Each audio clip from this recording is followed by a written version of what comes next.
Hello दोस्तों, आप सभी का बहुत बहुत स्वागत है हमारे इस चैनल पे। तो आज हम लोग देखने वाले हैं सीएसएस के कोर्स में कि भैया ये जो सेलेक्टर होता है ये क्या होता है, इसका काम क्या है। तो सबसे पहले हम लोग चलते हैं, देखते हैं कि आज का हमारा एजेंडा क्या है और हम लोग किन किन टॉपिक को पढ़ने वाले हैं। तो सबसे पहले हम लोग जो पढ़ेंगे वो भैया सेलेक्टर पढ़ेंगे कि सेलेक्टर होता क्या। उसके बाद पढ़ेंगे कि एलिमेंट सेलेक्टर क्या है, आईडी सेलेक्टर क्या है, क्लास सेलेक्टर क्या है, ग्रुपिंग सेलेक्टर क्या है और सूडो क्लासेस क्या। ये सारे के सारे चीज आज के क्लास में हम लोग कवर करने वाले हैं। तो सबसे पहले हम लोग जो पढ़ने वाले हैं वो होने वाला है क्या भैया, वो होने वाला है सेलेक्टर। तो सेलेक्टर होता क्या है, इसका सिंपल सा बेसिक सा काम है ये कि भैया जो भी मेरा HTML एलिमेंट है उसको पिक करो और बोलो क्या कि इसमें CSS के प्रॉपर्टी को अप्लाई करना है। क्या बोले, कोई भी HTML के एलिमेंट को पिक कर लो और वहां पे CSS के प्रॉपर्टी को अप्लाई कर दो, इसी को बोलते हैं सेलेक्टर। अब सेलेक्टर भी बहुत प्रकार के होते हैं, जैसे कि एलिमेंट सेलेक्टर हुआ, आईडी सेलेक्टर हुआ, क्लास सेलेक्टर हुआ, बहुत सारा ग्रुप सेलेक्टर हुआ। तो ये सारे सेलेक्टर है। तो हम लोग सेलेक्ट करते हैं, जैसे बोले क्या कि हम लोग सेलेक्ट किए H1 टैग को और बोले H1 टैग के अंदर में CSS के प्रॉपर्टी को अप्लाई कर दो। जैसे हम बोले बैकग्राउंड कलर को चेंज कर दो, टेक्स्ट कलर को चेंज कर दो, टेक्स्ट शैडो ला दो, फिर और भी बहुत सारी चीज हम लोग बोल सकते हैं। जैसे कि मेरा टेक्स्ट है उसको क्या करो, सेंटर में अलाइंड कर दो। तो और भी बहुत सारा प्रॉपर्टी है CSS का जिसको हम लोग अप्लाई करना चाहते हैं। तो उसके लिए सबसे पहले हम लोग को सेलेक्ट करना पड़ता है HTML एलिमेंट कि कौन से एलिमेंट पे CSS को अप्लाई करना। इतना ही होता है। क्या होता है भैया, सेलेक्टर। तो हम लोग जब भी समझेंगे कि व्हाट इज सेलेक्टर, तो इसका मतलब सिर्फ इतना ही सा होता है कि कोई एलिमेंट को पिक करो जिसपे हम लोग को CSS को अप्लाई करना है। Got it. तो हम लोग जब एलिमेंट सेलेक्टर का बात करते हैं तो बहुत प्रकार से एलिमेंट सेलेक्टर को यूज करते हैं। जैसे सबसे पहले हम लोग देखेंगे कि भैया एलिमेंट सेलेक्टर का यूज करते हैं। एलिमेंट सेलेक्टर का काम क्या होता है, ये कुछ भी नहीं करता। अब जो भी एलिमेंट यूज किए हैं HTML कोड में, उस एलिमेंट को पिक करो, उसका नाम को लिखो और उसी पे क्या कर दो, CSS को अप्लाई कर दो। इससे फायदा क्या होने वाला है और नुकसान क्या होने वाला। जब भी HTML एलिमेंट सेलेक्टर को यूज करेंगे तो वहां पे होगा क्या कि सेम नाम का जितने भी एलिमेंट है सब पे सेम स्टाइल अप्लाई हो जाएगा। Got it. इससे फायदा ये हुआ कि एक बार में मल्टीपल एलिमेंट पे अप्लाई कर दिए। नुकसान ये हुआ कि हमारे पास दो एलिमेंट है सेम, लेकिन हम चाहते एक एलिमेंट पे हो दूसरा एलिमेंट पे ना हो, लेकिन दोनों पे हो गया। तो ये नुकसान है HTML एलिमेंट सेलेक्टर का। Got it. तो इसका हम लोग चाहे तो कोडिंग करके भी देख सकते हैं। तो उसके लिए यहाँ पे सबसे पहले हम लोग कोड क्या किए, जनरेट करते हैं। ओके। और इसके बॉडी में हम लोग एक पैरा बनाते हैं। तो बोले क्या, p टैग और इसके अंदर बोले दिस इज अ पैरा। अब बोले क्या कि पहले तो भैया सर्वर को रन कर लो। तो हम लोग लाइव सर्वर कर लेते हैं। यहाँ पे हम लोग सर्वर को लाइव करके और एक ही स्क्रीन पे आउटपुट और कोड को एडजस्ट कर लिए हैं, जिससे होगा क्या कि हम लोग जो भी कोड करेंगे उसका आउटपुट सीधे दिखते रहेगा। Got it. ठीक है। तो हम लोग यहाँ पे लिखे दिस इज अ पैरा।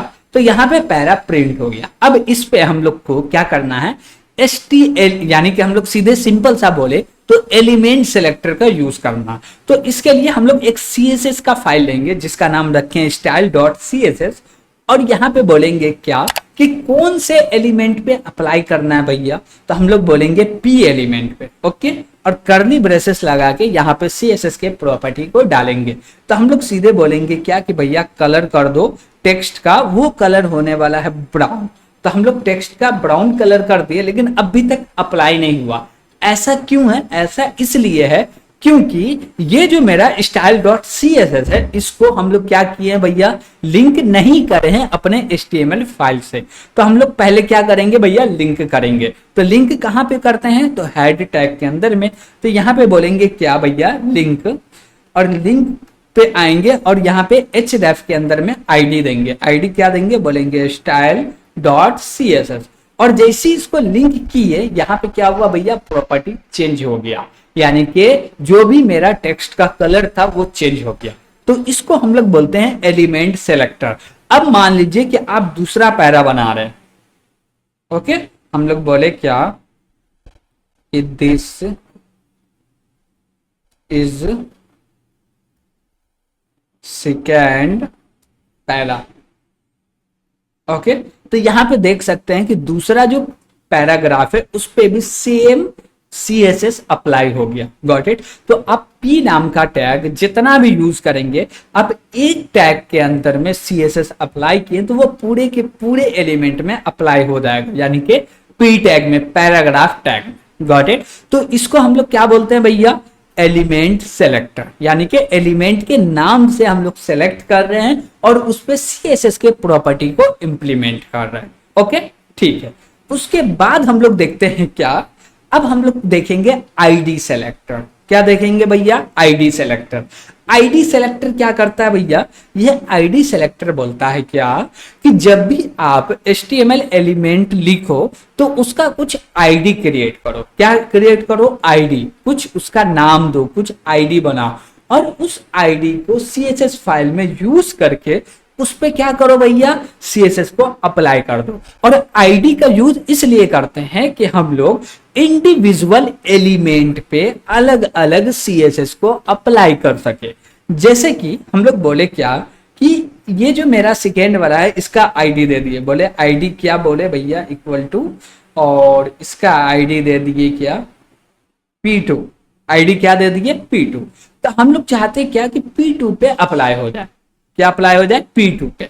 तो चलिए हम भैया हम लोग P2 पे अप्लाई करते हैं। अभी बोलिएगा कोई भी चेंजेस नहीं, ठीक है, P पे अप्लाई किए तो हो गया। अब यहाँ पे आईडी को, आईडी जो भी दिए है पैराग्राफ का, उस आईडी को कैसे यूज करेंगे? तो जब भी आप आईडी को यूज करना है तो आपको हैज सिंबल का यूज करना पड़ेगा और बोले P2, और इसके अंदर में हम लोग क्या देंगे भैया? CSS का कोड देंगे। जैसे कि हम यहाँ पे बोले कलर, और कलर में बोल दिए एक्वा। तो आप लोग देखिएगा जो मेरा सेकेंड लाइन है उसका कलर एक्वा हो गया। Got it.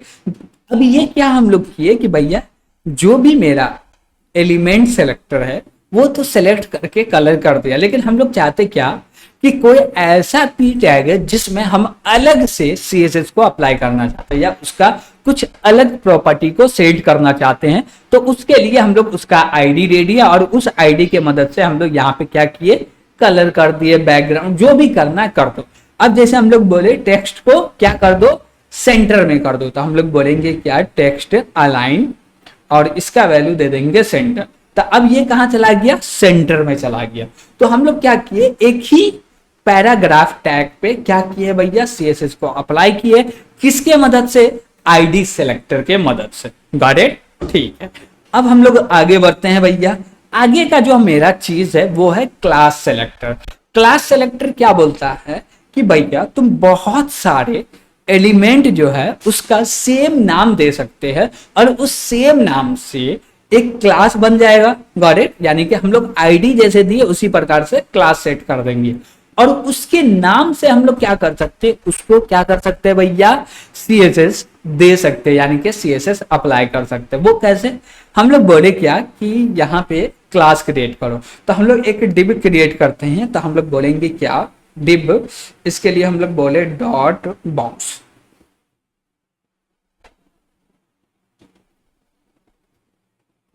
तो एक मेरा डिव क्रिएट हो गया, क्लास का नाम बॉक्स रख दिया और यहाँ पे बोले क्या? This is a div.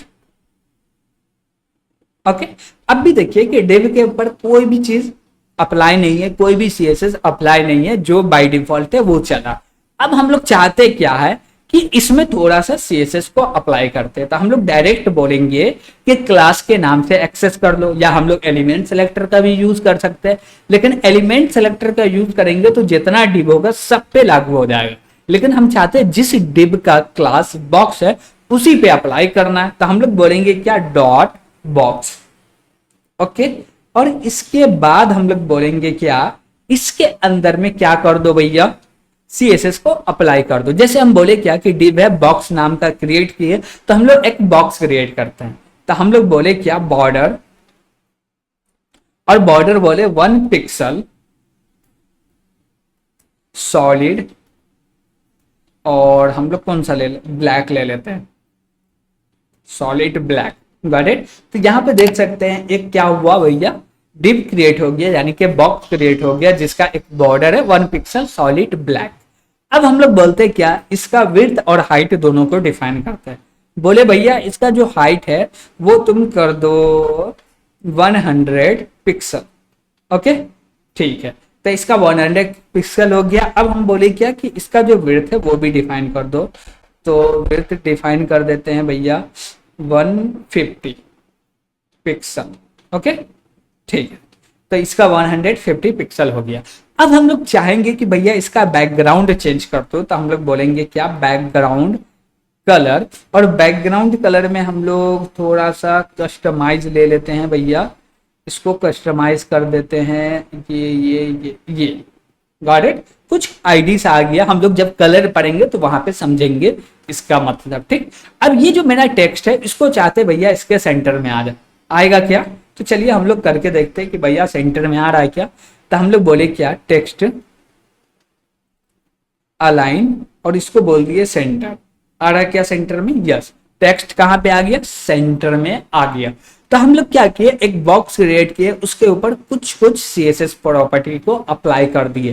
किसके मदद से भैया, क्लास सेलेक्टर के मदद से, गॉट इट। और एक चीज, ये जो हम लोग एक बॉक्स बनाए हैं, नंबर ऑफ एन क्लासेस का नाम सेम हो सकता है, कोई भी दिक्कत नहीं है। क्यों, क्योंकि हम लोग चाहते हैं कि मेरे पास 10 क्लास है और 10 क्लास पे सेम प्रॉपर्टी अप्लाई हो, तो उसके लिए हम लोग सेम क्लास नेम दे सकते हैं। और जब भी क्लास नेम को एक्सेस करेंगे तो डॉट लगा के एक्सेस करेंगे, गॉट इट, ठीक है। तो हम लोग यहाँ पे समझे कि भैया क्लास सेलेक्टर क्या होता है और इसको डॉट लगा के यूज करते हैं। अब हमारे पास एक है ग्रुपिंग सेलेक्टर।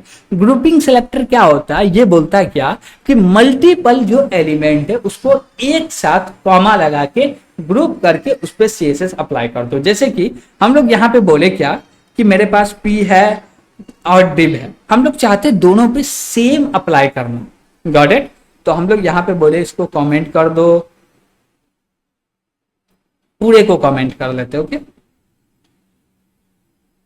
तो हम लोग पूरे को कमेंट कर दिए। उसके बाद हम लोग बोले क्या कि P tag comma div tag, div tag इस पे सीएसएस को अप्लाई करना। सीएसएस में हम लोग क्या अप्लाई करेंगे भैया, हम लोग बोल देते हैं कलर, और कलर में हम लोग बोल दिए ब्राउन। तो अब देखिएगा ये तीनों के तीनों का क्या हो गया, कलर ब्राउन हो गया। क्यों, क्योंकि यहां पे हम लोग ग्रुपिंग सेलेक्टर का यूज किए, बहुत सारे एलिमेंट को एक टाइम में सेलेक्ट करके उस पे सीएसएस को अप्लाई कर रहे हैं, that is grouping selector, okay, ठीक है। उसके बाद हमारे पास एक आता है जिसको बोलते हैं सूडो क्लासेस। ये जो है बहुत ही अच्छी चीज है क्योंकि इसका जरूरत पड़ता है। आप देखे होंगे क्या कि भैया कि कोई मेरा टेक्स्ट है, इसको हम लोग क्या किए भैया, हटा दिए। अब जैसे ये मेरा टेक्स्ट है, यहाँ पे देखिएगा, अब इस पे हम लोग क्या कर्सर लेके गए, इसके ऊपर कुछ भी करे तो इसका कलर चेंज नहीं होता। हम लोग चाहते क्या कि जैसी माउस को इसके ऊपर लेके जाए तो होवर हो, यानी कि कलर चेंज हो जाए या कोई दूसरा कलर हो जाए या इसके अंदर कोई बैकग्राउंड कलर हो जाए, कुछ भी हो जाए, होवर हो जाए, तो वहां पे हम लोग सूडो क्लासेस का यूज करते हैं। जैसे कि हम लोग को इस पे, यानी कि हम लोग बोले क्या कि डिव पे हमको यूज करना, तो हम लोग बोलेंगे क्या, डिव और कॉलन लगा और यहां पे बोलो होवर, ओके। और बोलेंगे क्या कि होवर के अंदर में क्या करना, हमको इसका जो कलर है उसको चेंज कर देना। क्या कर देना है, कलर को चेंज कर देना। तो बोले कलर, और कलर का हम लोग बोल दिए ब्राउन, ओके। ब्राउन नहीं लिए, कोई दूसरा आ गया, ठीक है, इसको भी हम लोग दूसरा कर दिए, ठीक है। अब जैसे देखिएगा हम लोग इस पे दिस इज अ डिप पे कलर चेंज कर दिया, जैसे इस पे माउस जाएगा अब गौर से देखिएगा कि कलर चेंज हो जाएगा। जैसे देखिए जैसी माउस गया कलर चेंज हो गया, हटाए फिर से कलर ब्लैक हो गया, फिर लेके गए कलर चेंज हो गया। अब हम लोग चाहते हैं क्या कि इसका एक बॉक्स क्रिएट हो जाए, क्या हो जाए, बॉक्स क्रिएट हो जाए। तो हम लोग बोले क्या, बॉर्डर 1 पिक्सल और बोल देते हैं सॉलिड ब्लैक, ओके। और इसके बाद बोलते हैं इसका जो टेक्स्ट है इसको सेंटर में अलाइन कर देते हैं, ठीक है। और इसका जो बैकग्राउंड कलर है वो थोड़ा सा हम लोग ब्राउन लेके इसमें कुछ चेंजेस करते हैं, कलर चेंज कर लेते हैं भैया कुछ अच्छा सा। हाँ ठीक है। और इसके बाद हम लोग बोले क्या कि इसका जो कलर है कुछ करे नहीं, सेंटर में हो गया ठीक। अब देखिए हम लोग क्या किए, होवर यानी कि जब भी माउस लेके जाए टेक्स्ट के ऊपर में तो ये सारे काम होना चाहिए। अब इसका हम लोग बोले लेंथ और विड्थ दोनों ही डिसाइड कर देते हैं। लेंथ बोलते हैं भैया, हाइट बोलते हैं, और हाइट में बोल दिए भैया 100 पिक्सल, और विड्थ ले लेते हैं 150 पिक्सल। ओके हो गया। अभी देखिए कि यहाँ पे अभी कुछ नहीं हो रहा, जैसे इस पे लेके गए क्या हुआ भैया, पूरे के पूरे सिचुएशन ही चेंज हो गया, डेटा कुछ था हो गया कुछ। तो आप चाहते हैं ऐसा चीज कि भैया कोई भी आपके टेक्स्ट पे माउस लेके जाए तो उसका कुछ ऐसा बिहेवियर हो जाए, ऐसा चीज हो जाए जो आप करवाना चाहते, तो वो आप सूडो क्लासेस के मदद से कर सकते हैं। और भी बहुत सारा इसके अंदर एट्रीब्यूट है, उसका यूज कर सकते हैं उसको अच्छे से एक्सप्लोर करके। Got it. तो हम लोग क्या किए, जैसे इस पे लेके गए भैया चेंज हो गया। Got it. तो आज के क्लास हम लोग जो भी चीज, जो भी हमारा एजेंडा था वो सारे के सारे चीज देखे। और इसमें आपको कोई भी दिक्कत आ रहा होगा तो कमेंट के माध्यम से जरूर पूछिएगा, और कोई भी चीज आप जानना चाहते हैं तो कमेंट के माध्यम से जरूर पूछिएगा। वीडियो पसंद आया होगा तो लाइक कीजिएगा, और अभी तक इस चैनल को सब्सक्राइब नहीं किए हैं तो सब्सक्राइब जरूर कीजिएगा। आज के लिए इतना ही, थैंक यू।